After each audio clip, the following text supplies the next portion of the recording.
E eu quero apresentar com muita alegria agora a nossa convidada que aceitou o convite de estar aqui hoje, nesse momento também.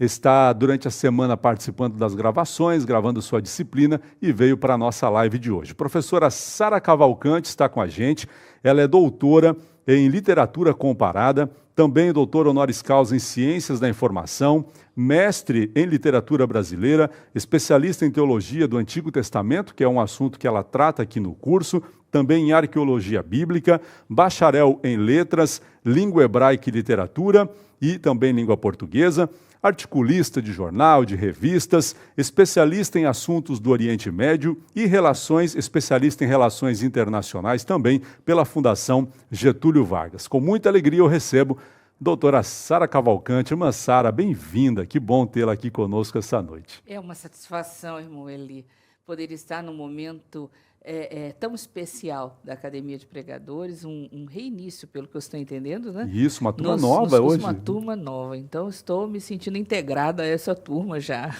Que bom tê-la aqui com a gente. Para os alunos que não a conhecem, irmã Sara, conta um pouquinho onde a senhora mora, qual o trabalho que a senhora desempenha hoje na obra de Deus, a senhora que tem uma história tão extensa, né? Um ministério tão lindo. Pois é, eu estou morando em Niterói, no estado do Rio, e congrego na Assembleia de Deus em Bom Sucesso, pastor Jaime Soares, que nos abençoa em nossas caminhadas, em nossos estudos, saídas, e moro em Niterói numa base missionária. Eu tenho a alegria, o privilégio de presidir uma associação missionária de apoio a missionários em trânsito, missionários enfermos, missionários em férias. Eles ficam conosco, às vezes, num período de pré-cirurgia ou pós-cirurgia, descanso, férias, restauração. Olha. E temos ali também um trabalho de oração por missões. E, por isso, moro numa cidade, congrego em outra, mas pelo trabalho do Senhor. Que lindo. Só para a gente entender, esse centro, esse local onde a senhora reside lá? Resido. Também forma missionários ou é um apoio para eles durante o seu ministério? É um apoio, não é uma base de formação, é uma base de suporte, é uma base interdenominacional de suporte, porque o obreiro também no campo, às vezes, enferma, é ferido, passa por momentos de dúvidas, de crises, e nós estamos ali para dar um abraço, oferecer um café quente e o ombro para chorar. Às vezes é necessário. É verdade. Muitas experiências. Graças a Deus, graças a Deus. Nós tivemos conosco, algum tempo atrás, por exemplo, uma irmã vinda da China continental, e lá a crise pela qual ela passou foi de tal intensidade que a irmã perdeu 50% da sua capacidade visual. Ela esteve conosco 3 meses, e no primeiro mês tudo que a nossa irmã fazia era chorar, dormir, alimentar-se, mais uma vez chorar. E graças a Deus o Senhor a restaurou de uma maneira tão tremenda que ela retornou à China. Não está mais na China continental, está na China insular, junto com uma família de missionários, mas o chamado por missões e o amor pelo povo chinês não permitiu que ela permanecesse no Brasil. É algo muito lindo, né? É o amor de Deus no coração do missionário. Depois eu quero conhecer um pouco mais desse assunto e até vou lhe perguntar um pouco mais.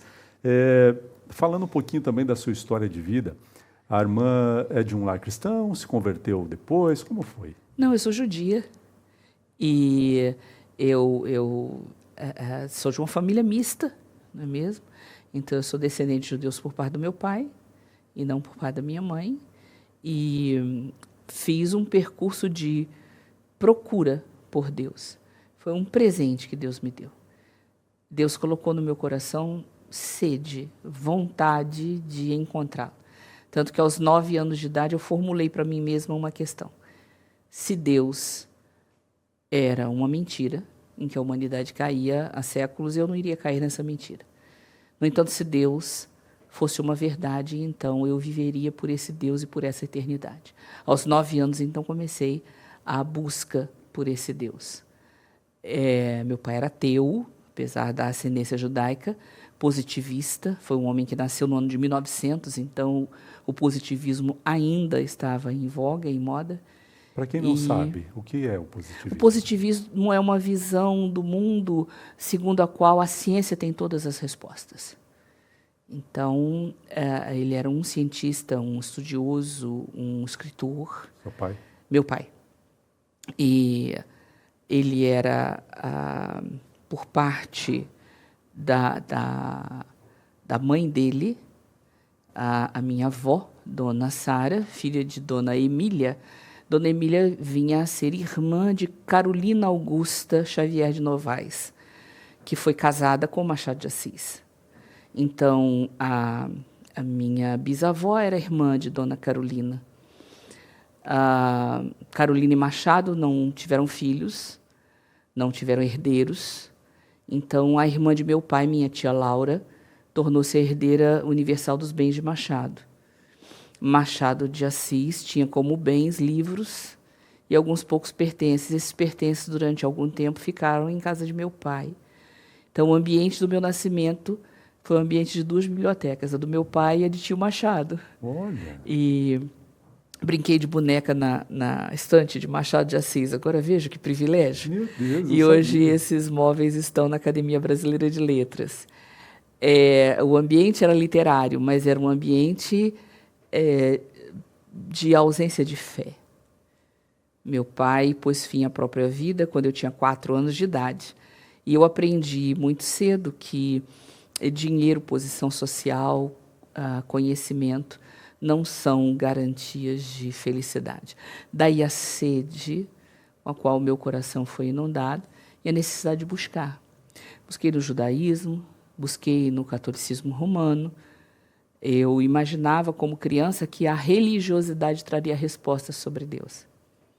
Busquei também no espiritismo, em suas várias formas, no chamado baixo espiritismo, espiritismo de mesa.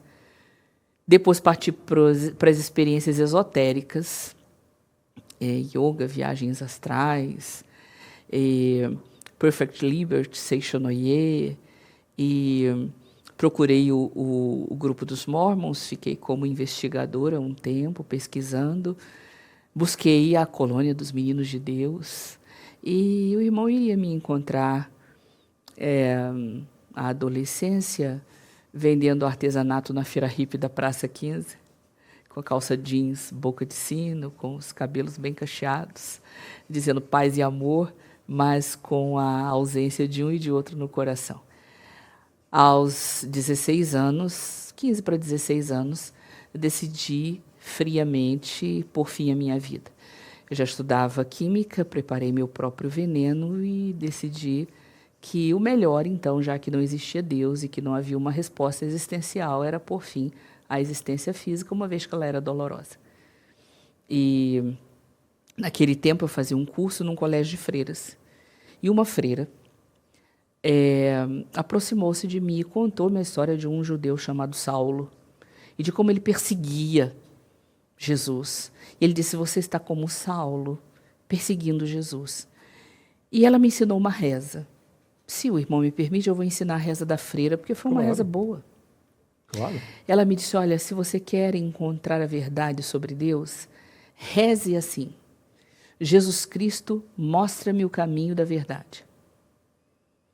E eu aprendi a reza. E no momento em que eu ia pôr fim à minha vida, de alguma maneira eu caí no chão, como se uma força maior do que a minha tivesse me prostrado. Saulo. E eu fiz essa reza. Eu espero que a freira também a tenha feito, para nos encontrarmos na glória. E a partir daquele momento chegaram convites para alguns lugares inusitados, lugares onde eu não imaginaria estar. E eu fui então para ouvir um coral numa igreja batista. E não fui por causa do pregador ou da pregação, mas naquela manhã eu me senti diante de um ser maior do que eu poderia imaginar, mais forte, mais sábio. Eu estava diante de algo muito tremendo e eu senti medo. Era uma sensação que eu não tinha, um sentimento que eu não conhecia. Como que numa resposta a congregação cantou um hino que dizia: não temas, não temas, pois eu contigo sempre serei. Não temas, pois eu nunca te deixarei. Para remir te dei o meu sangue. Quando aquelas palavras foram ditas, todo o sistema sacrificial veterotestamentário fez sentido na minha mente. Era por sangue que a salvação se estabelecia. Mas não seria o sangue de uma galinha, de um bode, de um porco, de uma encruzilhada, de uma cachoeira. Tinha de ser um sangue puro, um sangue santo, um sacrifício perfeito oferecido pelo próprio Senhor. E eu me espantei com a realidade do amor revelado, de que eu fui avaliada no preço desse sangue precioso. Naquele momento, eu entreguei a minha vida, meu coração, minha alma, meu ser, e passei a crer. A partir daquele momento, sem nunca ter aberto uma Bíblia, eu cria nela inteiramente e iria viver por ela e defendê-la por toda a eternidade. Que lindo testemunho, Massara. Olha, impressionante. E a partir dali começou o seu estudo da palavra? A partir dali, eu era menor de idade, fui proibida de estar na igreja por 4 anos e meio. Passei por uma forte perseguição familiar, tive as 2 Bíblias que eu ganhei rasgadas, destruídas, não pude contactar irmãos, não pude ter acesso à palavra, não pude aprender a orar. Minhas orações resumiam-se em chorar, chorar, chorar e dizer amém. Mas, de alguma maneira, parece que o Espírito interpretou as minhas orações a Deus. Quando fiz maioridade, então eu fui chamada a escolher entre a minha família e o meu Deus. E eu fiquei com aquela parte boa. Saí de minha casa procurando um lugar para morar, mas uma família da igreja ofereceu-me um local onde eu morei até me casar. E dali a jornada prosseguiu, com o seminário, com os estudos e trabalhando dentro da casa do Senhor. O Pardal encontrou casa, a Andoninha encontrou ninho, eu encontrei os altares de Deus. Coisa linda. Desde que idade a senhora começou a pregar, já a ministrar? Irmão Eli, as oportunidades de ministração vieram mais tarde. Os meus líderes, eu me converti debaixo da liderança batista do pastor Nilson do Amaral Fanini. Meus líderes foram muito cuidadosos, eles tiveram muita cautela em preservar e um pouco conter o ímpeto do ensino para privilegiar o aprofundamento de raízes. E eu hoje sou muito grata àqueles irmãos por isso. Não que eu tenha entendido na época, porque eu queria ensinar, né? Eu já ensinava outras coisas, eu comecei a dar aula muito cedo, aulas particulares, nas áreas de matemática, de química, de física. Eu também queria ensinar a palavra, mas eles tiveram o amor cauteloso de esperar um pouquinho mais de tempo para a formação. E depois casei-me com um seminarista e caminhamos nas congregações, nos pontos de pregação, levando a palavra. Que bênção. Mas, Sara, falando dessa sua jornada de estudo, o pastor Moisés me contou que a senhora fala alguns idiomas. Quais são? Olha, o pastor Moisés é um querido, né? Mas eu procuro estudar um pouquinho do hebraico, um pouquinho do grego, um pouquinho do espanhol, do inglês. Estou caminhando, estou estudando. Que bênção. E como que foi que a senhora chegou a essa formação que a senhora tem em hebraico? Isso foi no Brasil mesmo ou a senhora foi estudar fora? Não, foi no Brasil. Foi no Brasil. Hoje eu divido meu tempo entre entre a permanência no Brasil e em Israel. Mas eu cursei a UERJ, fiz o bacharelado em língua hebraica na UERJ. E fora o estudo do seminário, que deu uma base, né? Mas eu senti a necessidade de aprofundar os estudos para entender um pouco melhor mesmo o texto e para cooperar, né, irmãos, como ferramentas no reino, na obra de Deus. E esse assunto mais específico do Antigo Testamento é algo que a senhora gosta muito? Especialmente. Eu tenho uma aproximação muito grande com o texto bíblico como um todo. por todos os 66 livros. Claro, a palavra é uma, ela é inteira, e é a regra 1 da exegese, a Bíblia explica a Bíblia, então é necessário tê-la como um corpo inteiro, não fracionado, e nem com pesos diferentes, esta parte mais importante do que aquela outra, porque isso não é verdade. Mas eu tenho realmente uma atração especial, e a questão da cultura hebraica também, do conhecimento dos costumes, abre-me portas especiais de compreensão, e eu creio que posso ser mais útil aos meus irmãos dentro dessa área, né? No grego, ou através do grego, eu transito, navego, mas navego em melhores águas no Antigo Testamento e no hebraico. No hebraico bíblico também. Isso. E a arqueologia bíblica, ela estuda o quê? Pois é, a arqueologia bíblica busca a mensagem das pedras, né? As pedras falam.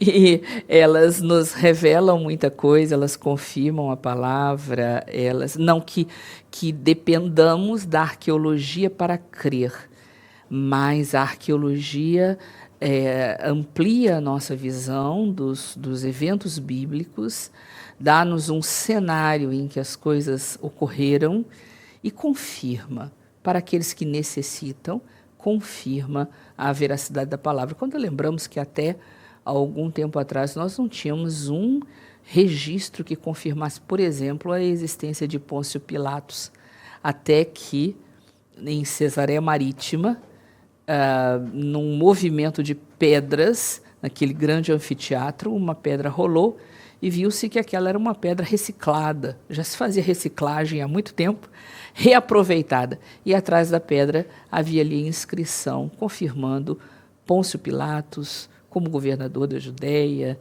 e o ano. Aquilo foi uma prova. Volto a dizer, nós não necessitamos delas, mas elas ajudam aquele que está mais enfraquecido na sua fé. Interessante. A senhora é especialista em assuntos do Oriente Médio, né? Israel também. Falando de Israel, falando um pouquinho de escatologia e do que a gente está vivendo hoje, quais os principais sinais vindos de lá que a gente deve observar neste momento, Massara? Neste momento, olhar para Israel e olhar para o que está acontecendo na Europa e também na África, especialmente na Etiópia, deve nos manter com todo nosso coração preparado para os futuros eventos escatológicos. Este ano, até o presente momento, cerca de 70 mil judeus ucranianos foram resgatados e retornados. Perdão, cerca de 70 mil é um total dos judeus que fizeram aliar este ano até esta época. Destes 70 mil, cerca de 50 mil ucranianos. Então, independentemente dos motivos da guerra, de invasão, e sem estarmos deste ou daquele lado, neste movimento, nessa ação da geopolítica, o Senhor está fazendo cumprir a sua palavra e está trazendo de volta os filhos dispersos. Então, alguns milhares de judeus saíram da Rússia também por conta do clima da guerra, e outros da Ucrânia, sendo que os que têm vindo da Rússia vêm com suas famílias inteiras. Os que estão vindo da Ucrânia, infelizmente, porque os homens ficam detidos, estão vindo mulheres e crianças, também idosos. E Israel tem feito um trabalho, assim, um esforço tremendo para recebê-los e para absorvê-los.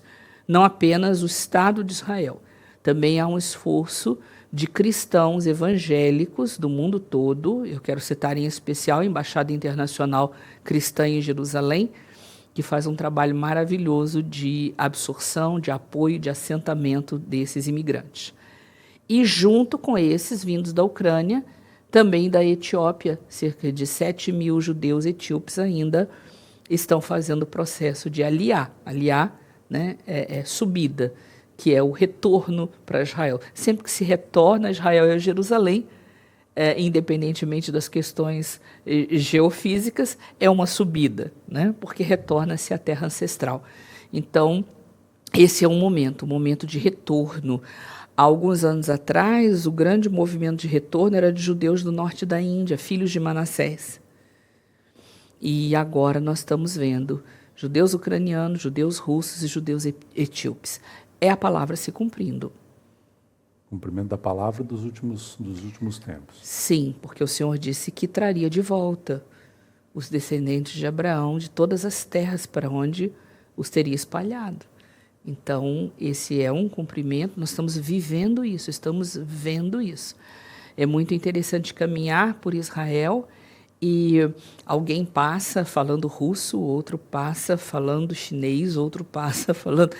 São tantas línguas, são tantos povos, e cada um vivendo a sua fé como judeu na sua variada forma, né? Mas é muito lindo, porque é ver a profecia se cumprindo nos nossos dias, diante de nós. Sara, como que é para a gente que não conhece, não fomos a Israel, não conhecemos muito de lá também, e até para nós entendermos a questão bíblica disso, há muitos cristãos em Israel, pessoas que se converteram a Cristo e que residem lá, e há judeus que não se converteram a Cristo. Como que a senhora enxerga isso e pode nos explicar essas divisões? Assim? Existem muitos cristãos professos em Israel que não são descendentes de judeus. Mas existem também cristãos professos que são judeus, não deixam de ser judeus, né? E são chamados judeus messiânicos. Então, há sinagogas de judeus messiânicos, há igrejas de judeus messiânicos, e eles se reúnem, têm seus cultos. Há muitas vezes um certo preconceito por parte de alguns judeus mais tradicionais, mas ninguém pode impedir a obra do Espírito. São irmãos nossos, cheios do Espírito Santo, e que estão ali professando a Cristo, pregando, adorando. Israel não é um lugar onde se possa fazer proselitismo, não temos evangelização em ruas, mas há uma possibilidade de viver a sua fé pessoal, qualquer que seja ela. Não é permitido ou não, as condições não... Não é permitido, não é permitido, não posso sair à rua e fazer uma evangelização. Mas, por exemplo, os irmãos John e Tikva trabalham muito perto do portão de Jaffa com cânticos. Eles não podem pregar, mas eles podem cantar e podem dançar. Então, eles têm um ministério que envolve a dança e a música, né?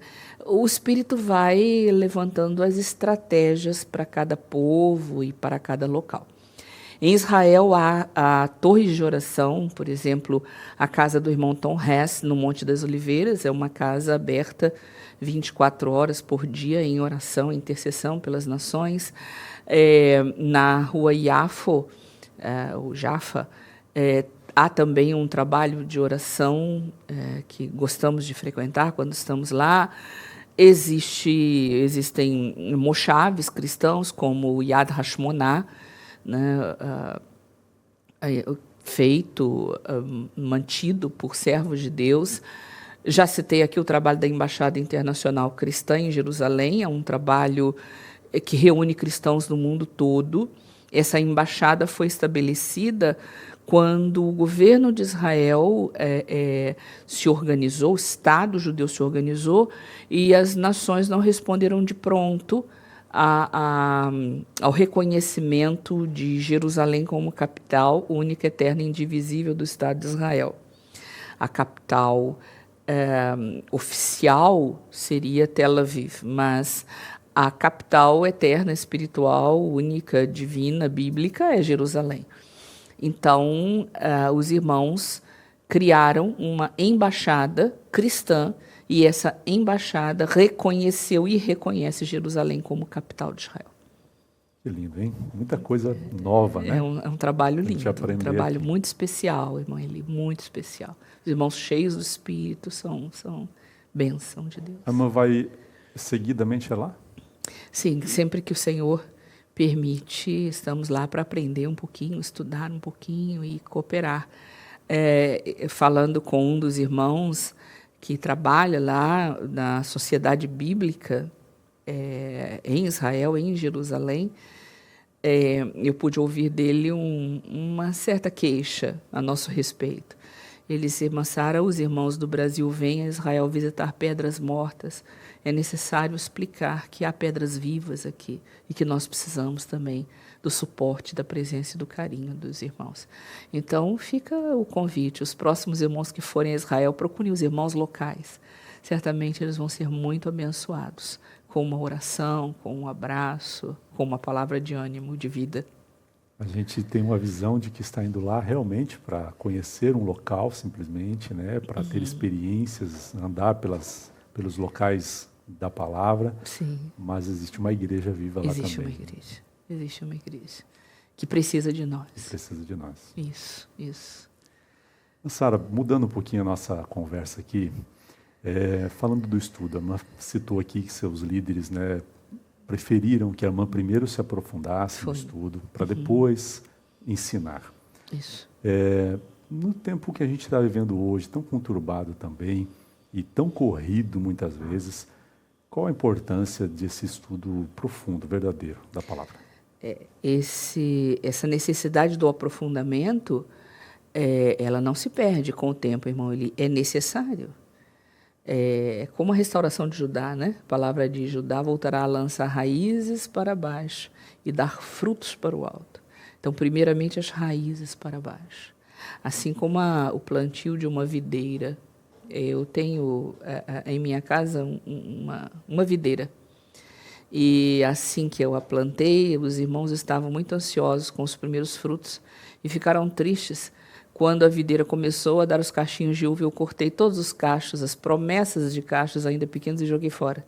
Disse: irmão, mas não vai deixar frutificar? Disse: não. E no segundo ano eu fiz a mesma coisa. E somente a partir do terceiro ano eu permiti que a videira desse seus frutos. Porque ainda não era tempo dela dar os frutos, porque as raízes ainda estavam muito superficiais. Claro que o recém-convertido sempre dará o fruto do seu testemunho. Dará o testemunho do cego. Eu não sei de nada, eu só sei que era cego e que agora vejo. Mas o ministério do ensino requer um pouco mais de preparo, requer um pouco mais de atenção, porque nós somos multiplicadores da palavra. Isso é muito sério. A qualidade do pão que entregamos, a qualidade do óleo que repartimos, isso tem de ser visto com seriedade, não é qualquer coisa, não é de qualquer maneira. Eu não me preparo para uma pregação. Isso não é a vida de quem se dedica à palavra. O preparo e o estudo é a rotina de vida. Quando um chamado para uma ministração vem, ele vem para dar curso e para dar fluxo àquilo que o Espírito já está nos entregando no dia a dia, no tempo devocional, no tempo de oração, no tempo diário de estudo. Às vezes as pessoas perguntam: irmã Sara, poderia me citar 2 livros, 3 livros, de onde a irmã tirou esse material, que livros a irmã recomenda? Eu até posso falar em livros, irmão Eli, mas o conhecimento é uma construção. Ela não se faz de um dia para o outro. Houve um repórter, um jornalista, que disse: a irmã poderia resumir em 15 minutos para mim, porque eu preciso fazer uma matéria com urgência. Em 15 minutos a irmã poderia resumir a situação do Oriente Médio? E eu disse: eu não tenho tal poder de síntese. Eu poderia pontuar um assunto e falar sobre ele. Mas veja como há uma ânsia de um conhecimento rápido e superficial. Superficial. Não é assim. O conhecimento é uma construção, demanda tempo. Há um hino batista, como o irmão viu, eu me converti numa igreja batista, então minha memória musical diz muito do cantor cristão, né? E há um hino que diz: eu quero encontrar um obscuro lugar na seara do meu bom Senhor. Enquanto for vivo, sim, vou trabalhar em prova do meu grato amor. Esse obscuro lugar ainda tem vaga. Esse obscuro lugar, esse lugar fora das luzes, fora da mídia, fora da projeção, ainda tem vagas disponíveis. Qualquer um que queira se dedicar a orar e a estudar a palavra terá o seu lugar garantido e abençoado por Deus. E no tempo certo. O Senhor, que conhece as suas ferramentas, digo, Deus conhece os seus utensílios, Deus conhece os seus instrumentos. Essa pessoa vai ser requisitada ali, ou acolá para dar uma palavra e para instruir, porque o Senhor não desperdiça as suas ferramentas. Mas é uma vida, é diariamente, tendo agenda, não tendo agenda, tendo programação de aula, não tendo programação de aula, estudar. Que lindo. E o Espírito vai usar as ferramentas que cada um tem. Pronto. Ele sabe o que dá a cada um, ele sabe o que ministra a cada um. E onde há pão, e ele sabe. Onde há fome, ele sabe também.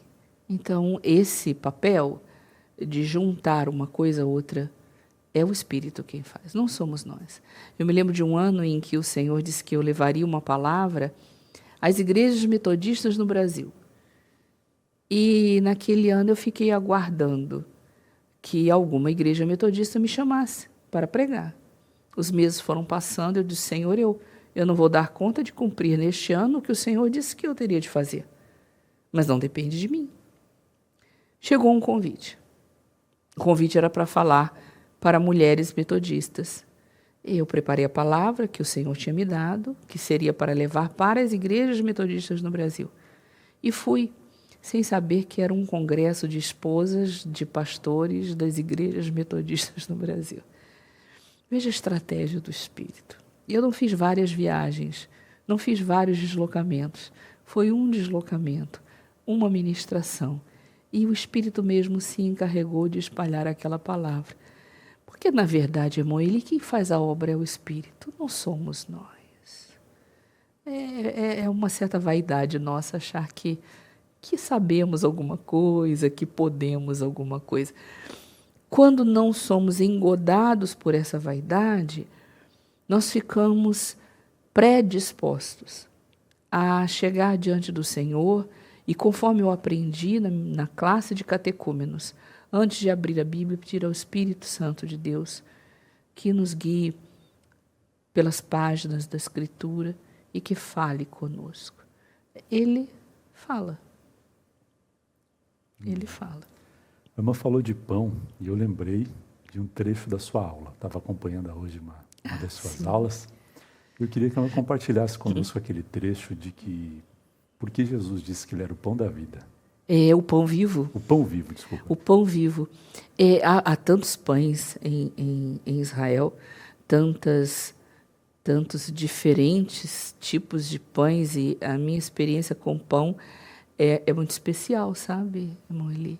Até porque eu fiquei viúva com 32 anos, meu marido foi assassinado.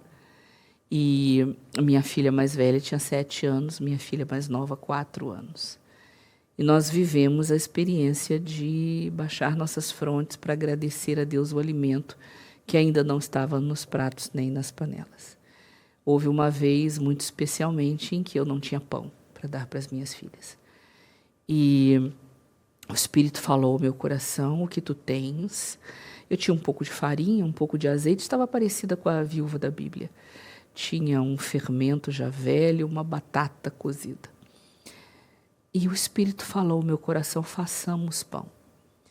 E eu pensei, o pão vai ficar bom. Porque quando o Senhor falou, façamos, ele fez o homem do pó da terra. Para pão é mais fácil, né? Eu amassei tudo, coloquei no forno, dobrei os meus joelhos do lado do fogão. E disse, Senhor, eu não estou pedindo a Ti vaidade, honra, nome, títulos, riquezas nessa terra. Eu estou pedindo pão para as minhas filhas, Senhor, não me negue. Talvez alguns não creiam, mas Deus ainda fala desde os céus. E Ele disse, minha serva, hoje, se tu tivesses colocado dentro deste forno pedras, eu as transformaria em pães. Então eu sei que Deus provê pão. Uma vez em Jerusalém, estávamos a irmã Ieda e eu, já ia começar o Shabat, eu de dieta sempre, né? Mas a Ieda come o pãozinho dela diário. Eu disse, Ieda, me perdoe, eu não comprei pão hoje. E o Shabat já vai começar, o comércio já vai fechar. Não teremos pão. Shabat é o sábado? É o sábado. E ela disse, Sara, não tem problema, nós temos outras opções de alimento. E nós estávamos na entrada da Jerusalém Antiga, porque íamos para um lugar de oração. Ieda é minha companheira de viagens. E quando eu estava me aproximando do portão, perto das muralhas, uma moça veio com umas roupas compridas, com 2 pãezinhos trançados, e veio em minha direção. E eu disse, querida, o Shabat já vai começar e você ainda está nas ruas vendendo pães? Ela disse, eu não estou vendendo. O Eterno me mandou entregar pão para que vocês não passem o Shabat sem pão. Levei para casa depois da oração e quando ia comer, a Ieda ainda perguntou, mas você está de dieta, você vai comer o pão. Ora só, Ieda, o Eterno me manda entregar um pão na porta de Jerusalém, eu não vou comer. Se ele tivesse mandado um cesto, eu comeria. Então, o pão tem significado especial para mim. E na Bíblia tem também, há vários tipos de pães. E um deles é o pão vivo, ao qual Jesus se refere. É um pão especialmente feito para fortalecer o enfermo e o enfraquecido. Esse pão é feito com grãos de trigo germinados. Então, por 2 ou 3 dias, os grãos vão sendo lavados, colocados em peneira para não mofarem, até que ele brote. Então, começa a nascer uma raizinha e uma haste. Nesse momento, o grão germinado já não tem mais a força do grão, mas ele tem a força do pé de trigo. Ele já é um mini pé de trigo. Então, aquele conjunto de grãos germinados é uma plantação de trigo. E esses grãos, então, são moídos ou com água, ou com azeite, e assados, quer no sol, no Oriente Médio é bem possível fazer isso, sobre uma pedra, porque o calor favorece, ou no forno.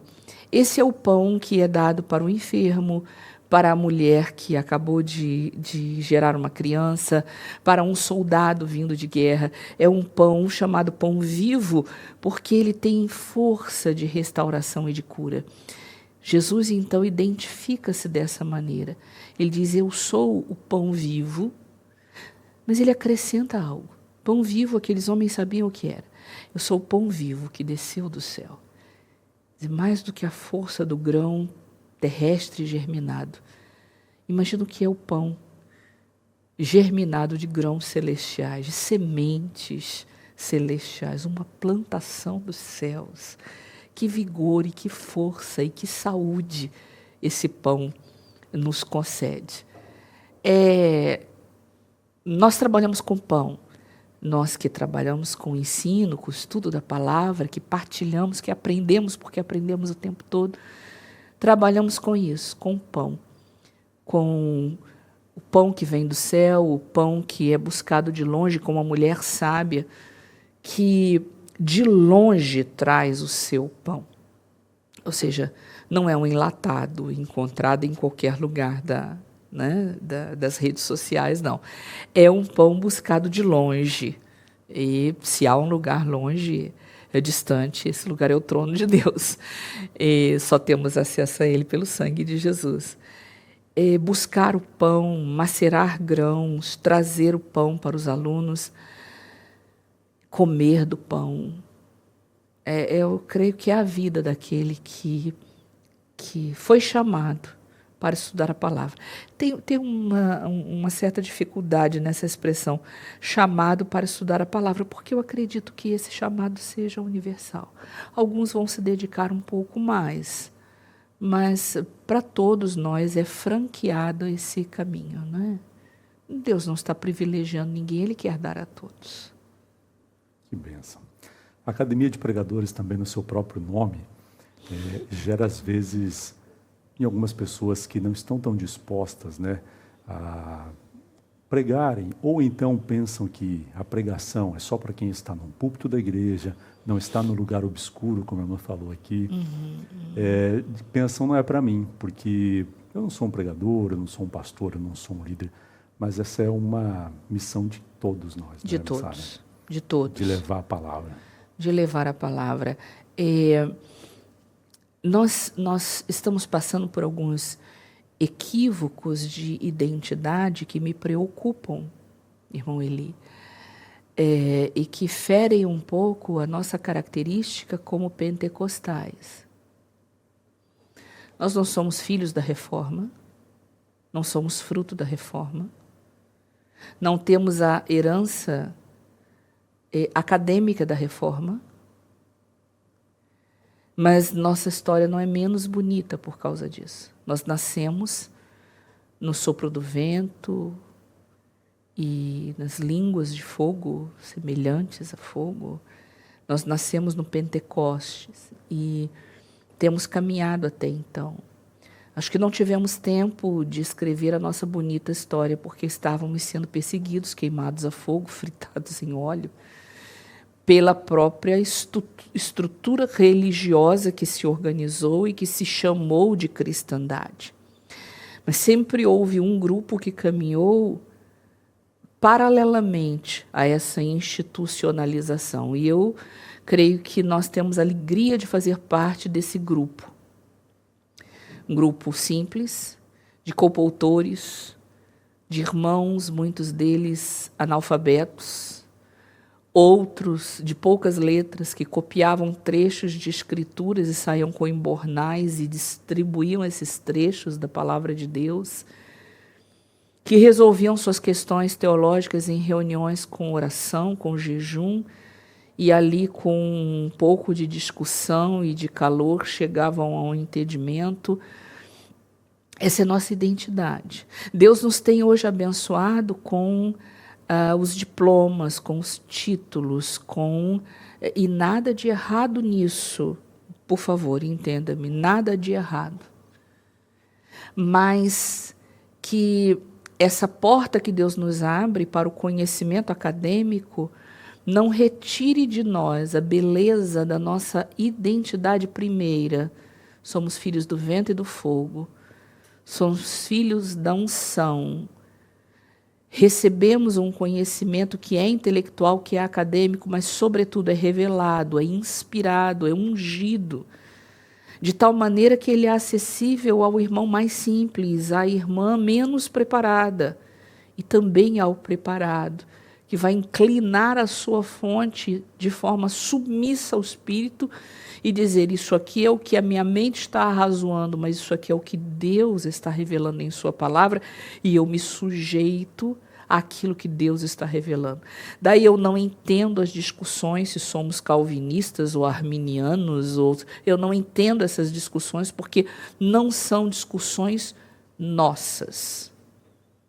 E eu espero em Deus que nós não percamos, conforme Deus nos tem confiado o conhecimento acadêmico, que esse conhecimento não nos envaideça a ponto de nós perdermos aquilo que somos, porque o que somos é muito bonito. Nossa história nos fala não de catedrais, mas de igrejas que nasceram debaixo de pés de manga, ou em alpendres, ou em terreiros de casas.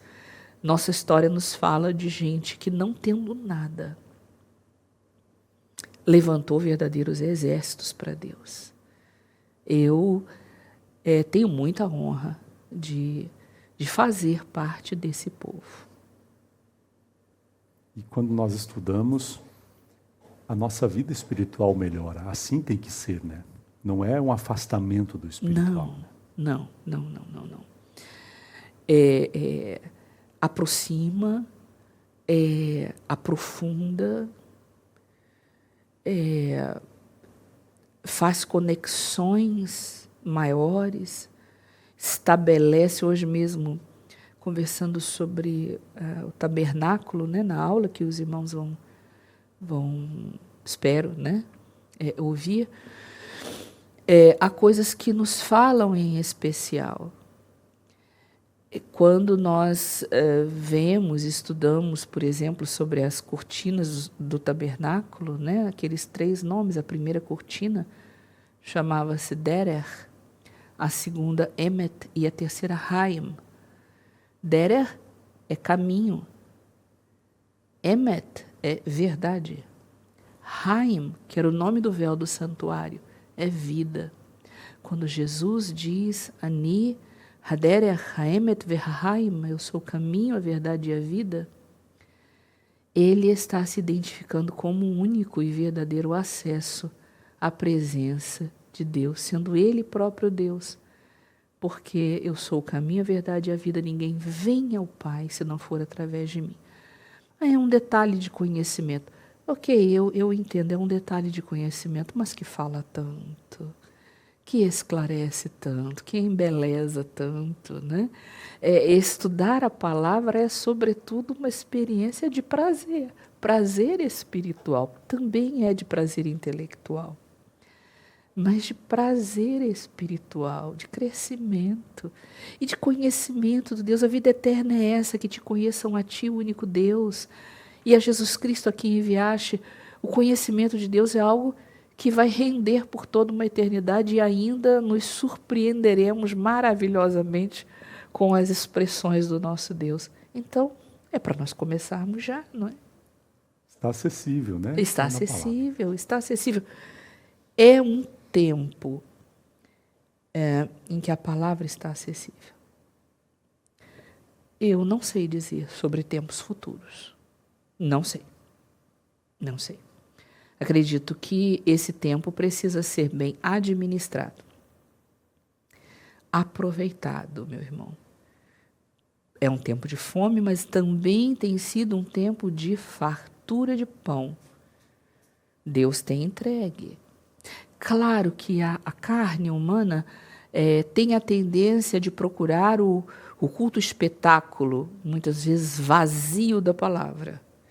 E nós recebemos uma influência terrível, maligna, do culto espetáculo,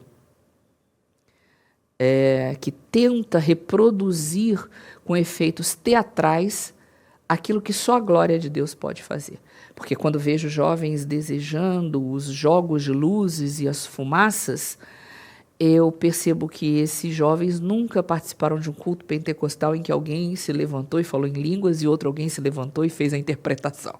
Porque se participassem de algo glorioso assim, não quereriam as manifestações teatrais. A glória é insubstituível e ela sacia. Ela não é um espetáculo, ela é uma experiência espiritual, intelectual, emocional, física. Ela é uma experiência que nos toma como um todo. Quando abraçamos o culto espetáculo, nós somos assistentes e críticos daquilo que está sendo apresentado. Quando voltamos à postura bereana, nós ouvimos, participamos, abrimos a Bíblia, interagimos, aprendemos, ensinamos, crescemos juntos, estamos à roda da mesa, crescendo, partilhando o mesmo pão. Essa experiência e essa forma de viver a palavra não pode ser perdida. Mas, ainda que nesses dias eu possa me alegrar pela multiplicidade de pães que está sendo repartido, igualmente vejo alguns lugares que têm o nome de igreja, que têm o título de igreja, mas que não têm mais a experiência da igreja primitiva, da igreja viva de Cristo. Já se tornou alguma outra coisa, né? E muitos estão, pelos seus próprios sentidos, muitos são atraídos para estes lugares. Mas não nos enganemos. Jesus disse: minhas ovelhas ouvem a minha voz. Eu as conheço e elas me seguem. Quem estuda a palavra e a prega precisa ter essa certeza. Pregando a palavra de Deus em sua pureza, em sua inteireza, as ovelhas do Senhor quererão ouvir e acorrerão. Não precisa nenhum espetáculo, basta a palavra. Ela atrai. Coisa linda. Que bom, que aula tivemos aqui essa noite. É uma conversa gostosa. Uma conversa muito agradável, e eu quero agradecer pela sua presença, pelo seu tempo aqui. Eu que agradeço, irmão Eli. É a oportunidade de falar essas coisas. A ideia é de que nós sigamos pelo caminho de toda a humanidade, mas é uma expectativa cheia de esperança, de ver jovens, homens e mulheres, sendo erguidos pelo Espírito, sendo tocados pelo Espírito, para prosseguir. Não pode parar. Tem de prosseguir. Tem de prosseguir. Às vezes exige um pouquinho de esforço, mas tem de prosseguir. Que bênção. Muito obrigado, irmã Sara Cavalcante, que esteve conosco compartilhando este momento maravilhoso, abençoado, que tocou o nosso coração de uma forma tremenda esta noite.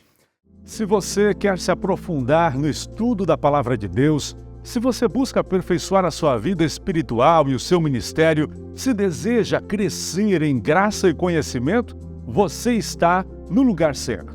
A sua procura por cursos de teologia termina hoje. Venha estudar conosco no Bacharel Livre em Teologia da Academia de Pregadores, o mais completo do Brasil. Temos uma seleção de professores altamente capacitados e uma moderna plataforma de ensino para você estudar em qualquer lugar do mundo. Este curso é 100% online e você só precisa de acesso à internet. Estude onde e quando quiser. Assista às aulas pelo celular em nosso aplicativo, pelo tablet, pelo computador ou na Smart TV. Todas as matérias são em videoaulas gravadas, com livros em PDF para você acompanhar e provas no final de cada módulo. O Bacharel Livre tem duração de 14 meses e, ao concluir, você recebe o diploma sem custo adicional. E para alunos que residem no Brasil, nós enviamos completamente grátis para sua casa este kit com todos os livros impressos. É um lindo box com os livros do bacharel e também a carteirinha de estudante. Ao se matricular, você ainda vai ganhar 1 ano de acesso completo à plataforma da Academia de Pregadores e pode fazer mais de 60 cursos teológicos. Tudo isso por um valor acessível e com facilidade no pagamento.